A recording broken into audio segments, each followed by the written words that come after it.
Hi പ്രിയമുള്ള സുഹൃത്തുക്കളെ, ഈ മതം പഠിപ്പിക്കുന്ന അന്യ സംസ്ഥാനത്തുള്ള മിക്ക മൗലവിമാർക്കും ഉസ്താദുമാർക്കും മനസാക്ഷി എന്ന ഒന്ന് അയലോക്കത്തൂടെ പോലും പോയിട്ടില്ല എന്ന് നമുക്ക് മനസ്സിലാവും.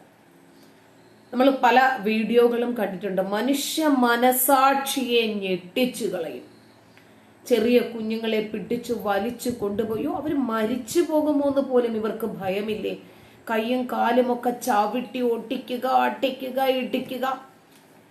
ഈ നമ്മുടെ കേരളം ഒഴികെയുള്ള മിക്ക സംസ്ഥാനങ്ങളിലും കുട്ടികളെ പഠിക്കാൻ വേണ്ടിയിട്ട് ഒരു ദർസിൽ കൊണ്ടു ചെന്നങ്ങ് ആക്കുവാണ്.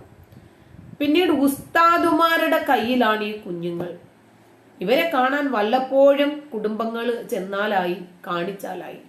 അല്ലെങ്കിൽ തന്നെ ഈ കുഞ്ഞുങ്ങളുടെ ശരീരത്തിലെ ഈ അടയാളങ്ങളും ഒടിവും ചതവും എടുത്തു വെച്ച് കുത്തനെ ഇടിക്കുക, ഓട്ടിക്കൊടുത്ത്, എന്നിട്ട് അവന്റെ പുറത്ത് കയറി നിന്ന് ചവിട്ടുക, ബെഞ്ചിലെടുത്തു വെച്ച് അടിക്കുക.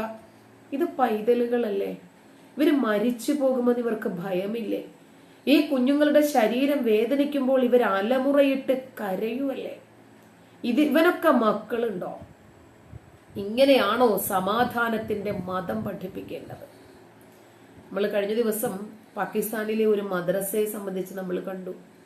കുട്ടികളെ പഠിപ്പിക്കുക, അത് പഠിച്ചിട്ടില്ലെങ്കിൽ ഇലക്ട്രിക് ഷോക്ക് വെച്ച് ശരീരം കരിക്കുവാണ് പൈതലുകളെ. കുഞ്ഞുങ്ങൾ പേടിച്ച് നിലവിളിക്കുക. ഇത് കണ്ട് വേറെ കുറെ കുഞ്ഞുങ്ങൾ പേടിച്ച് ഒതുങ്ങിയിരിക്കുവാണ്. ഇങ്ങനെ മാരകമായി കുഞ്ഞുങ്ങളെ അടിച്ചും ഇടിച്ചും ഇലക്ട്രിക് ഷോക്ക് ഏൽപ്പിച്ചും ഇങ്ങനെയാണോ സമാധാനത്തിന്റെ ആശയം പഠിപ്പിക്കേണ്ടത്? ഇങ്ങനെ പഠിപ്പിക്കപ്പെടുന്ന മക്കൾ നാളെ ഇബ്രാഹിം ബഗ്ദാദിമാരായിട്ടില്ലെങ്കിലല്ലേ അത്ഭുതമുള്ളൂ. ദാവൂദ് ഇബ്രാഹിംമാരായിട്ടില്ലെങ്കിലല്ലേ അത്ഭുതമുള്ളൂ. ഒന്നുമല്ലെങ്കിൽ ഒരു ലഷ്കർ ഇ തൊയ്ബയുടെ ഒരു നേതാവെങ്കിലും ആകട്ടെ. ഇങ്ങനെയാണ് ഇവരെ ഇവർ ട്രെയിൻ ചെയ്യിച്ചെടുക്കുന്നത്. പിന്നീട് ഇവർ ആരുടെയും വേദനകൾ കണ്ടാൽ അനങ്ങാത്ത രൂപത്തിലായി മാറുന്നു. അങ്ങനെയാണ് മനുഷ്യന്റെ കഴുത്തറക്കുന്നതിലേക്കൊക്കെ ഇവരെത്തപ്പെടുന്നത്. ഈ രൂപത്തിലാണ് ഇവരെ ട്രെയിൻ ചെയ്ത് കൊണ്ടുവരുന്നത്. ആദ്യം ഇവരുടെ മനസാക്ഷിയെ മരവിപ്പിക്കുകയാണ് ചെയ്യുന്നത്. ഈ മനസാക്ഷി മരവിച്ചു പോയ ആളുകൾക്ക് എങ്ങനെയാണ് അപരന്റെ വേദന മനസ്സിലാകുന്നത്? ചില അമ്മായിയമ്മ പോര് പോലെ ഞാനും കയറി വന്നപ്പോൾ അമ്മായിയമ്മയിൽ നിന്നും ഒരുപാട് അനുഭവിച്ചതാണ്. അതുകൊണ്ട് മരുമോളെ അനുഭവിപ്പിക്കാൻ വേണ്ടി കാത്തിരിക്കുകയാണ്. താൻ അനുഭവിച്ച പ്രയാസങ്ങളൊക്കെ മരുമോൾക്കൊന്ന് കൊടുത്താലേ ഈ അമ്മായിയമ്മയ്ക്ക് ഒരു തൃപ്തി വരൂ എന്ന് പറയുന്നത് പോലെ നമ്മൾ ഒരുപാടൊക്കെ കണ്ടിട്ടുണ്ട്. ഇപ്പോഴിതാ പുതിയ വാർത്ത.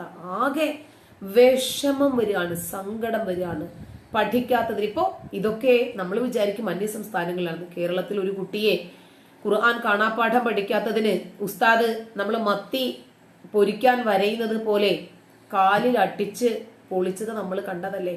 ഇതൊക്കെ കേരളത്തിൽ നടക്കും. കേന്ദ്രഭരണ പ്രദേശമായി പ്രഖ്യാപിക്കുന്നത് വരെ ഉണ്ടാകും ഇതൊക്കെ. കേന്ദ്രത്തിൽ BJP ഇരിക്കുന്നത് കൊണ്ട് ഒരു പരിധിവരെ ഉസ്താദുമാരൊന്ന് ഒതുങ്ങി ജീവിക്കുവാണ്. എന്നാലും പിരിവിന് വരുന്ന ഉസ്താദുമാരെ ഒന്ന് സൂക്ഷിച്ചോണം. കാരണം അവര് സുന്നത്ത് ചെയ്യാൻ വേണ്ടിയിട്ട് അടുക്കും. പിന്നീട് നമ്മൾ പഞ്ഞിക്കിടേണ്ടി വരും. പുതിയ വാർത്ത. ഖുർആൻ പാരായണം തെറ്റിച്ച 14കാരനെ 70 സെക്കൻഡിനുള്ളിൽ 70 തവണ അതിക്രൂരമായി മർദ്ദിച്ച മദ്രസ അധ്യാപകൻ ഒളിവിൽ. സംഭവത്തിൽ ഗുജറാത്തിലെ ബറൂച്ച് സ്വദേശിയായ ഭഗത് നൂർ എന്ന മദ്രസ അധ്യാപകനെതിരെ കേസെടുത്തിരിക്കുകയാണ് പോലീസ്. ഭിവണ്ടി നഗരത്തിലെ മിലത് നഗർ ഏരിയയിലെ ദാറുൽ ഹനൈൻ കരീമൻ ദിനി മദ്രസയിലെ വിദ്യാർത്ഥിയായ 14കാരനാണ് മർദ്ദനമേറ്റത്. ഖുർആൻ പാരായണം കൃത്യമായി നടത്താത്തതിനെ തുടർന്നാണ് മദ്രസ അധ്യാപകൻ വിദ്യാർത്ഥിയെ ക്രൂരമായി മർദ്ദിച്ചത്. 70 സെക്കൻഡിനുള്ളിൽ 70 തവണയാണ് ഈ കുട്ടിക്ക് അടിയേറ്റത്. ഈ സംഭവത്തിന്റെ വീഡിയോ വൈറലായതോടെയാണ് സംഭവം പുറത്തറിയുന്നത്. പിന്നാലെ അതാണ് അടുത്ത പറയാനുള്ള ഒരു വിഷയം.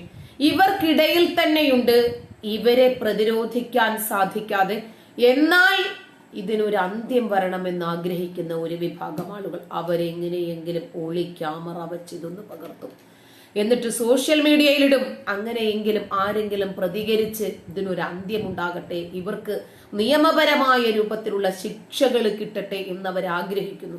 അപ്പോ ഇവർക്കെതിരെ എന്തെങ്കിലും ഒരു നടപടി ഉണ്ടാകണം എന്നാഗ്രഹിക്കുകയും അതിനുവേണ്ടി പ്രയത്നിക്കുകയും ചെയ്യുന്ന നിസ്സഹായരായ ആളുകളാണ് ഈ വീഡിയോ പിടിച്ചിട്ടെങ്കിലും ജനങ്ങളെ ഒന്ന് അറിയിക്കാൻ കഴിയണം. അതല്ലെങ്കിൽ ഇവരാണ് വീഡിയോ പിടിച്ചതെന്ന് അറിഞ്ഞാൽ ഇവരെ കൊന്നുകളയില്ലേ? ജീവനിൽ ഭയമില്ല. ഇത്രയും ഒക്കെ ചെയ്യുന്ന ആളുകൾക്ക് വലിയ പേടിയാണോ? 70 സെക്കൻഡ് ആ കുഞ്ഞനുഭവിച്ച മരണവേദനയുണ്ടല്ലോ. 70 വർഷം നമ്മൾ പറഞ്ഞാലും അത് തീരുമെന്ന് എനിക്ക് തോന്നുന്നില്ല. ദർഗ ട്രസ്റ്റി നൂർ അലി ഹസൻ സയ്യിദിന്റെ പരാതിയിൽ IPC സെക്ഷൻ 75, സെക്ഷൻ 324, 323, 324 എന്നിവ പ്രകാരം അധ്യാപകനെതിരെ കേസെടുത്തിരിക്കുകയാണ്. ഇതോടെ അധ്യാപകൻ ഒളിവിൽ പോയി. ഇയാൾക്കെതിരെ സമഗ്രമായ അന്വേഷണം നടത്തുകയാണ് പോലീസ്. അതേസമയം മദ്രസയിൽ പഠിക്കാനെത്തുന്ന കുട്ടികൾക്കിടയിൽ വില്ലന്മാരാവുകയാണ് ഈ മദ്രസ അധ്യാപകന്മാർ. ഇവരുടെ ക്രൂരമായ പീഡന കഥകളാണ് ദിനവും പുറത്തു വരുന്നത്. മദ്രസയിൽ ആൺ പെൺ വ്യത്യാസമില്ലാതെ പീഡനം നടക്കുമ്പോൾ ഈ പീഡനത്തിൽ നിന്ന് എങ്ങനെയെങ്കിലും രക്ഷപ്പെടാൻ കുഞ്ഞുങ്ങൾ ആഗ്രഹിച്ചാലും നടക്കാറില്ല. കാരണം മദ്രസകളിൽ നിന്ന് ഓടിപ്പോകാതിരിക്കാൻ ക്രൂരന്മാരായവർ ഈ കുരുന്നുകളുടെ കാലുകളിൽ അണിയുന്നതാകട്ടെ ചങ്ങലകളാണ്. ലക്നൌവിലാണ് ഇത്തരത്തിലൊരു കൊടും ക്രൂരത അരങ്ങേറിയത്. മദ്രസയിൽ നിന്ന് ഓടിപ്പോകാതിരിക്കാനാണ് 2 കുട്ടികളുടെ കാലിൽ മൗലാന ചങ്ങല കൊണ്ട് ബന്ധിച്ചത്. ലക്നൌവിലെ പ്രാദേശിക മാധ്യമമാണ് മൗലാനയുടെ ഈ ക്രൂരത പുറം ലോകത്തേക്ക് അറിയിച്ചത്. പ്രദേശവാസികൾ വിവരം നൽകിയതിന്റെ അടിസ്ഥാനത്തിൽ മദ്രസയിലെത്തിയ മാധ്യമ പ്രവർത്തകർ ദൃശ്യങ്ങൾ പകർത്തി പോലീസിന് കൈമാറുകയായിരുന്നു. ഇതിന് പിന്നാലെ പോലീസ് എത്തിയാണ് കുട്ടികളുടെ കാലുകളിലെ പൂട്ടുകൾ അഴിച്ചുമാറ്റിയത്. അതേസമയം കുട്ടികളെ ചങ്ങലക്കിട്ട മൗലാനയ്ക്കെതിരെ പരാതിയില്ലെന്നാണ് മാതാപിതാക്കൾ പറയുന്നത്. നിരവധി തവണ കുട്ടികൾ മദ്രസയിൽ നിന്ന് ഇതാണ് പ്രശ്നം. കുട്ടികളെ ഇത്രയും ക്രൂരമായി ഉപദ്രവിക്കുന്ന ആളുകൾക്കെതിരെ പോലും പരാതിയുമായി മുമ്പോട്ട് വരാത്തത് ഒന്നുകിൽ ഇവരുടെ ഗുണ്ടായിസം, അതല്ലെങ്കിൽ മഹലിന്റെ ഭീഷണി. നമ്മുടെ സാമുദായിക ഐക്യമല്ലേ തകർന്നു പോകുന്നത്? മുസ്ലിങ്ങൾ തന്നെ മുസ്ലിങ്ങൾക്കെതിരെ ഇങ്ങനെയൊക്കെ പറഞ്ഞാൽ എന്ത് ചെയ്യും? അപ്പോൾ ഇയാൾ വീണ്ടും പീഡിപ്പിക്കാൻ നിർബന്ധിതനാവുകയാണ്. കാരണം അതിനുള്ള സഹായ സഹകരണങ്ങളാണല്ലോ ഈ ഉമ്മമാരും വാപ്പമാരും ഒക്കെ ചെയ്തു കൊടുക്കുന്നത്. സ്വന്തം കുഞ്ഞുങ്ങളെ ചങ്ങലക്കിടുന്നവനോട് എങ്ങനെയാണ് ക്ഷമിക്കാൻ സാധിക്കുന്നത്? പീഡിപ്പിച്ചിട്ടും കുഞ്ഞുങ്ങൾ രക്ഷപ്പെട്ട് പോകാതിരിക്കാൻ വേണ്ടി കുഞ്ഞുങ്ങളെ ചങ്ങലയിലിട്ട് ബന്ധിപ്പിക്കുന്ന വളർത്തു നായകളോ? 70 സെക്കൻഡ് കൊണ്ട് ക്രൂരമായി കുഞ്ഞിനെ ഇത്രയധികം ഉപദ്രവിച്ചു. അതെങ്ങാനും എന്തെങ്കിലും സംഭവിച്ചു പോയിരുന്നെങ്കിലോ? എന്നാലും കേസില്ലെന്ന് പറഞ്ഞു ഊരുമായിരുന്നു ഇവരൊക്കെ മാതാപിതാക്കളാണോ? പിന്നെ ഇതുപോലെയുള്ള ആലയങ്ങളിൽ പഠിച്ചവര് തന്നെ ആയിരിക്കില്ലേ അവരും? പിന്നെ എങ്ങനെയാണ് അവർക്കൊക്കെ മനസാക്ഷി ഉണ്ടാകുന്നത്? നമ്മളാണെങ്കിൽ നമ്മുടെ മക്കളുടെ ശരീരത്തിൽ ഒരു മണ്ണുനുള്ളി ഒരാളിടുന്നത് പോലും ക്ഷമിക്കില്ല. എന്നെ പോലെ തന്നെയാണ് നിങ്ങളുമെന്നാണ് ഞാൻ പ്രതീക്ഷിക്കുന്നത്. രക്ഷപ്പെടാൻ ശ്രമിച്ചിരുന്നതായാണ് മാതാപിതാക്കൾ പോലീസിനോട് പറഞ്ഞിരിക്കുന്നത്. അതുകൊണ്ട് തന്നെ കർശന ശിക്ഷകൾ നൽകാൻ മൗലാനയോട് പറഞ്ഞിരുന്നു. മൗലാനയ്ക്കെതിരെ ഇവരുടെ പീഡനം കാരണം രക്ഷപ്പെടാൻ കുഞ്ഞുങ്ങൾ ശ്രമിക്കുന്നത് കൊണ്ട് മാതാപിതാക്കൾ മൗലാനയോട് പറയാണ് അർഹമായ ശിക്ഷ കൊടുക്കാൻ. ആദ്യം ശിക്ഷിക്കേണ്ടത് ഈ മാതാപിതാക്കളെയാണ്. കൊടും ക്രിമിനലുകളായ ഈ മാതാപിതാക്കൾ ഈ കുഞ്ഞുങ്ങളെ അതിനേക്കാളേറെ ശിക്ഷിക്കുന്നുണ്ട്. എന്തിനാണ് പെറ്റുകൂട്ടുന്നത് സംരക്ഷിക്കാൻ കഴിവില്ലെങ്കിൽ? കുഞ്ഞുങ്ങളെ സ്നേഹിച്ച് വാത്സല്യത്തോടു കൂടി വളർത്താൻ കഴിയില്ലെങ്കിൽ എന്തിനാണ് അവർക്ക് ജന്മം നൽകുന്നത്? തീവ്രവാദത്തിലേക്ക് കൊണ്ടുപോകാനോ, തീവ്രവാദികളാക്കാനോ, മനുഷ്യത്വരഹിതരായി വളർത്താനോ? ഈ കുഞ്ഞുങ്ങളെ ഇങ്ങനെ പീഡിപ്പിച്ച് വളർത്തുമ്പോൾ അവരും ഒരു സാഡിസ്റ്റ് ആയിട്ട് തന്നെയല്ലേ മാറുന്നത്? ഒരു ഗ്രന്ഥമുണ്ടാക്കിയ വിപത്താണ് ഈ സമൂഹം അനുഭവിച്ചു കൊണ്ടിരിക്കുന്നത്. ഒരു ഗോത്ര നേതാവും ഒരു ഗോത്രകാല പുസ്തകവും കാരണം മനുഷ്യകുലത്തിന് തന്നെ സ്വൈരമായി ജീവിക്കാൻ സാധിക്കില്ല. ലോകം അവസാനിക്കുമെങ്കിൽ അതുവരെ എന്നും നടപടി സ്വീകരിക്കരുതെന്നുമാണ് ഇവർ പോലീസിനോട് ആവശ്യപ്പെട്ടത്. എന്നാൽ സംഭവത്തിൽ ഇതുവരെ പോലീസ് കേസ് രജിസ്റ്റർ ചെയ്തിട്ടില്ല എന്ന വിവരങ്ങളും പുറത്തുവരുന്നു.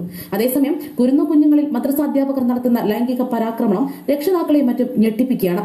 5 കുഞ്ഞുങ്ങളെ ശാരീരികമായി ഉപദ്രവിക്കുന്നതും ലൈംഗികമായി ഉപദ്രവിക്കുന്നതും ഒക്കെ ക്ഷമിച്ചു കൊടുക്കാൻ സാധിക്കുന്ന മാതാപിതാക്കൾക്ക് എങ്ങാനും ഒരു അവാർഡ് കൊടുക്കണം കേട്ടോ.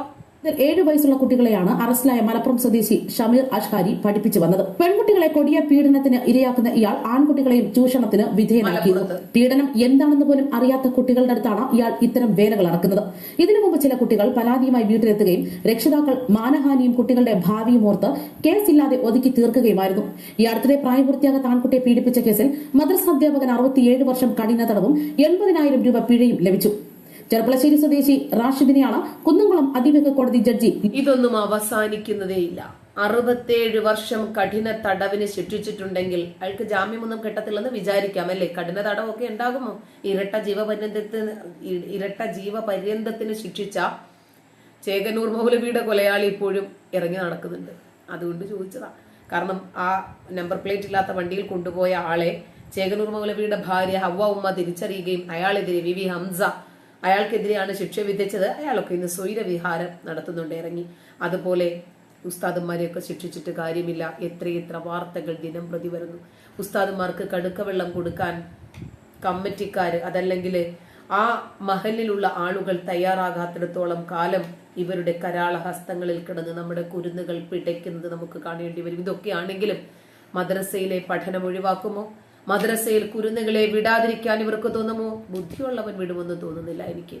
മക്കളെ സ്നേഹിക്കുന്നവൻ വിടുമെന്ന് തോന്നുന്നില്ല. മക്കളെ ഉപദ്രവിക്കുന്നത് ആരാണെങ്കിലും ഒരാളും അംഗീകരിക്കുമെന്ന് എനിക്ക് തോന്നുന്നില്ല. പക്ഷെ എന്ത് ചെയ്യാം, നമ്മുടെ സമുദായം ഇങ്ങനെ ആയിപ്പോയി. നന്ദി.